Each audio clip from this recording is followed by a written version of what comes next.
খুলনায় ঘন্টার পর ঘন্টা অপেক্ষা করেও পাম্প থেকে প্রয়োজনীয় তেল পাচ্ছেন না পরিবহন চালক ও সাধারণ ভোক্তারা। দ্রুত সরবরাহ স্বাভাবিক না হলে জনদুর্ভোগ আরও বাড়বে বলে আশঙ্কা করা হচ্ছে। আরও খবর জানাতে খুলনা থেকে সরাসরি যুক্ত হচ্ছেন সহকর্মী রকিবুল ইসলাম মতি। মতি, কি কারণে জ্বালানির সংকট তৈরি হয়েছে আমাদের বিস্তারিত জানাবেন। তবে আমরা এখন আছি খুলনা মেট্রোপলিটন খুলনা মহানগরের একটি মাত্র পাম্প রয়েছে, যেটা এখন পর্যন্ত সকাল থেকে জ্বালানি তেল এবং পরিবহন এবং মোটরসাইকেলে যে তেল দেওয়া হচ্ছে এখানেই দেওয়া হচ্ছে মূলত।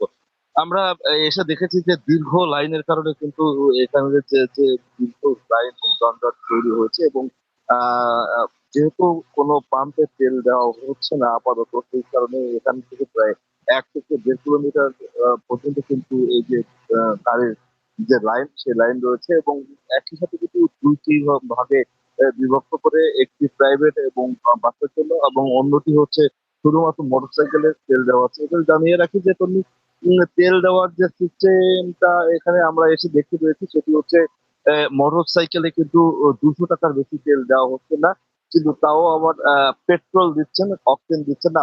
আর প্রাইভেটের ক্ষেত্রে যে যানবাহন গুলো রয়েছে, সেই যানবাহনে কিন্তু আমরা দেখেছি যে তারা ফিলিং করে দিয়েছেন 1,000 টাকার কিন্তু অকটেন দিচ্ছেন, এর বেশি পেট্রোল পাম্পের যারা মালিক রয়েছেন তারা দিচ্ছেন না। তাদের সাথে আমরা কথা বলেছি এবং তারা যে বিষয়টি আমাদেরকে জানিয়েছেন যে তারা কিন্তু ডিপো থেকে সেই পরিমাণ তেল না পাওয়ার কারণে তারা কিন্তু আসলে সেই কাঙ্ক্ষিত যে তেলের যে চাহিদা, সেটি তিনি গ্রাহকদের তারা পূরণ করতে পারছে না। আমরা একটু কথা বলতে চাই এখানকার যে তেল পাম্প মালিক যে রয়েছে, যে তার সাথে একটু কথা বলতে চাই যে আসলে কি অবস্থায় তারা আসলে ফেস করছেন এবং তারা কি পর্যাপ্ত তেল পাচ্ছেন কিনা।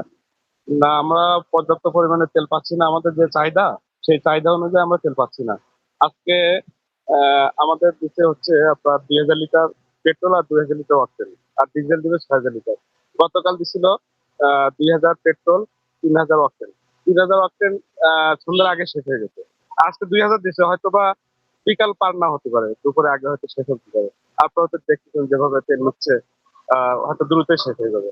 আর আমরা যেভাবে তেল দিচ্ছি, আমরা অল্প অল্প করে দিচ্ছি তেল। যেমন প্রাইভেটে দিচ্ছি 1,000 টাকার, আর বাইকে দিচ্ছি 200 টাকা করে পেট্রোল দিচ্ছি। এগুলো দিয়ে আমরা যতক্ষণ আমাদের তেল থাকবে, আমরা ততক্ষণ তেল খাবো।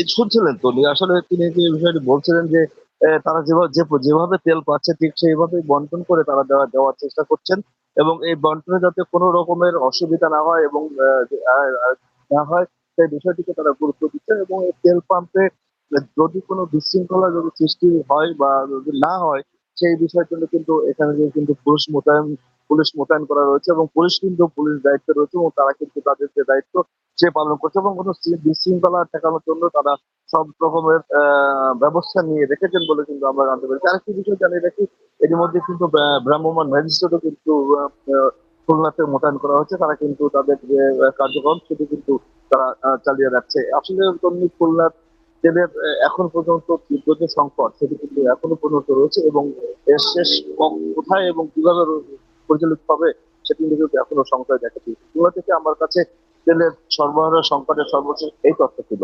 ধন্যবাদ।